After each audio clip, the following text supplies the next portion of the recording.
some breaking news. A Russian military transport plane has crashed close to the border with Ukraine. This video posted on the social media platform. இந்த Russia மற்றும் Ukraine போர்ல இதுவரைக்கும் இல்லாத மாதிரி ஒரே ஒரு இன்சிடென்ட்ல ஒரு மிகப்பெரிய உயிரிழப்பு ஏற்பட்டிருக்கு. இந்த உயிரிழப்பு அப்படின்னு சொல்லக்கூடியது சாதாரண விஷயம் கிடையாது. ஏன்னா இதுக்கு பின்னாடி ஒரு மிகப்பெரிய சர்ச்சை ஓடிக்கிட்டு இருக்கு.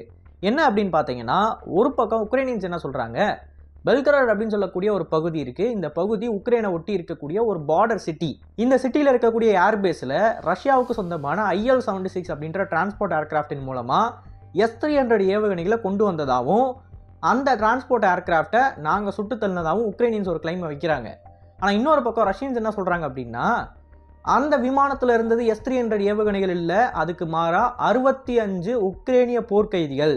அந்த கைதிகளை நாங்கள் பிரிசனர் ஆஃப் வார் எக்ஸ்சேஞ்ச் ப்ரோக்ராமுக்காண்டி கொண்டு வந்தோம், அவங்கள உங்கள் நாட்டுக்கு ஒப்படைக்கிறதுக்கு வச்சுருந்தோம், ஆனால் அப்படிப்பட்ட நபர்களை நீங்களே கொண்டுட்டீங்கன்னு சொல்லி ரஷ்யன்ஸ் ஒரு பக்கம் பழி சுமத்திக்கிட்டு இருக்காங்க. ஸோ இதில் எது உண்மை அப்படின்றத அந்த வீடியோவில் பார்க்க போகிறோம். நான் உங்கள் ஆகாஷ், தமிழ் பொக்கிஷம் வழங்கும் டிபி டிஃபென்ஸ். முதல் விஷயம், பெல்கராட் அப்படின்னு சொல்லக்கூடிய இந்த பகுதியில் ஏகப்பட்ட உக்ரைனியன் பிரிசனர் ஆஃப் வார்ஸை ரஷ்யா முழுக்க இருக்கக்கூடிய அவங்களோட ஜெயில்ஸ்லேருந்து கொண்டு வந்து இறக்குவாங்க டிரான்ஸ்போர்ட் ஏர்கிராஃப்டின் மூலமாக. அது உண்மை தான். ஏன்னா இந்த ஒரு குறிப்பிட்ட இன்சிடெண்ட்டை பற்றி உக்ரைனில் ஏற்கனவே இந்த பிரிசனர் ஆஃப் வார் மூலமாக உள்ளே வந்தார் பார்த்தீங்களா ஒரு நபர், அந்த நபர் ப்ரெஸ்ஸுக்கு பேட்டி கொடுத்துருக்காரு.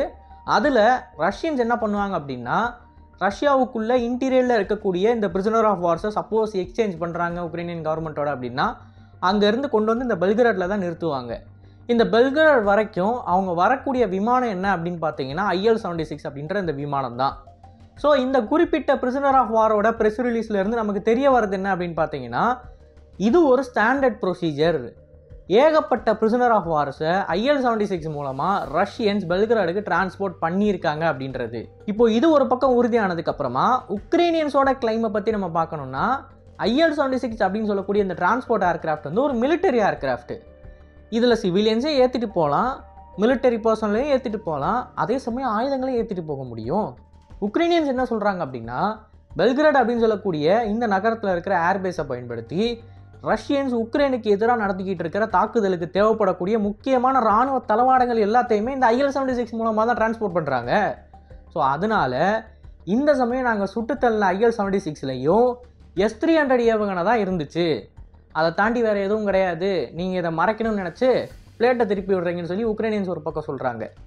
இப்போது இந்த இடத்துல சர்ச்சை எங்கே வெடிக்குது அப்படின்னு பார்த்தீங்கன்னா, கியவில் இருக்கக்கூடிய ஒரு முக்கியமான நாளிதழ், அந்த நாளிதழில் ஒரு டைட்டில் ஒன்று பப்ளிஷ் ஆகுது.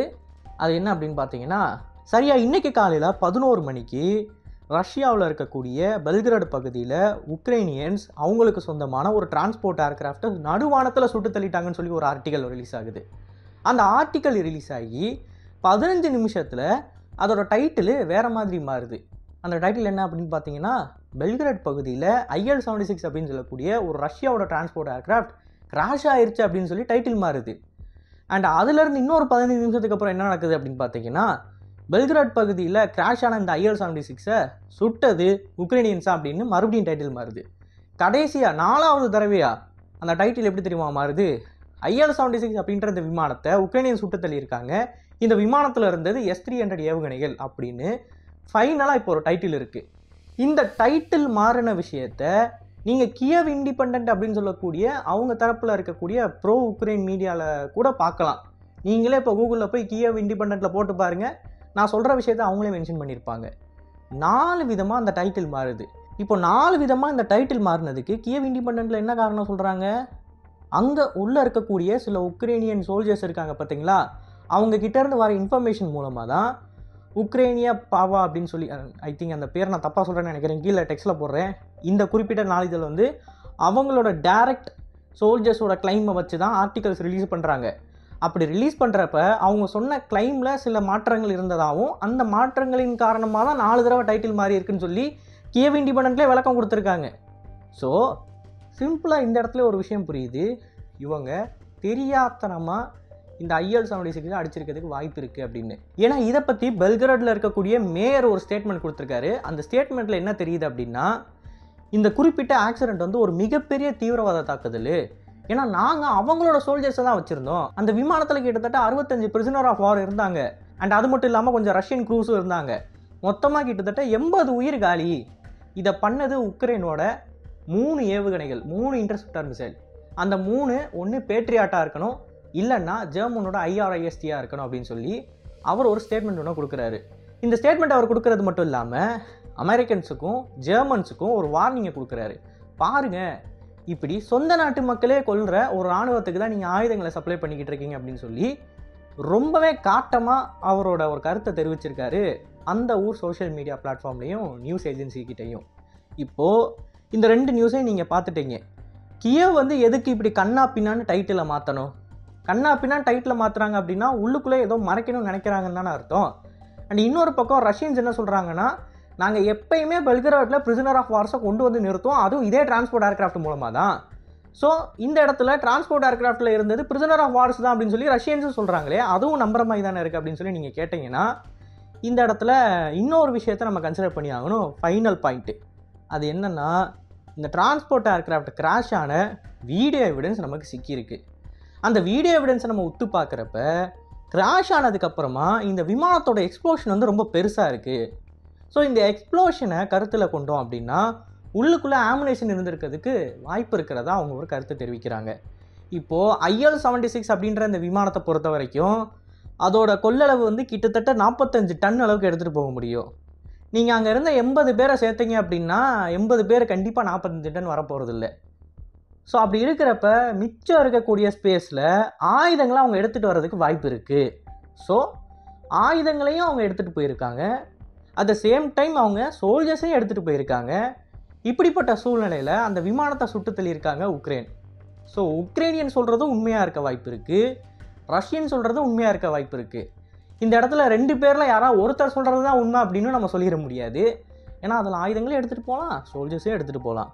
ஸோ ஒருவேளை இந்த குறிப்பிட்ட ஏர்க்ராஃப்டில் உக்ரைனியன் பிரிசனர் ஆஃப் வாரை ஏற்றி அவங்க கூடவே ஆயுதங்களே எடுத்துகிட்டு போய் உக்ரைனியன் பிரிசனர் ஆஃப் வார் இருக்கிறாங்க அப்படின்னா உக்ரைனியன்ஸ் இந்த விமானத்தை தாக்க மாட்டாங்கன்னு சொல்லி அவங்க நினச்சிருக்கலாம். அண்ட் இன்னொரு பக்கம் உக்ரைனியன்ஸ் இந்த விமானத்தில் கண்டிப்பாக அவங்களோட வீரர்கள் இருக்காங்கன்றதை தெரிஞ்சும் இதோட ஆயுதங்கள் வந்து அந்த குறிப்பிட்ட இடத்துல இறங்கக்கூடாதுன்னு சொல்லி விமானத்தை சுட்டு தள்ளியிருக்கலாம்.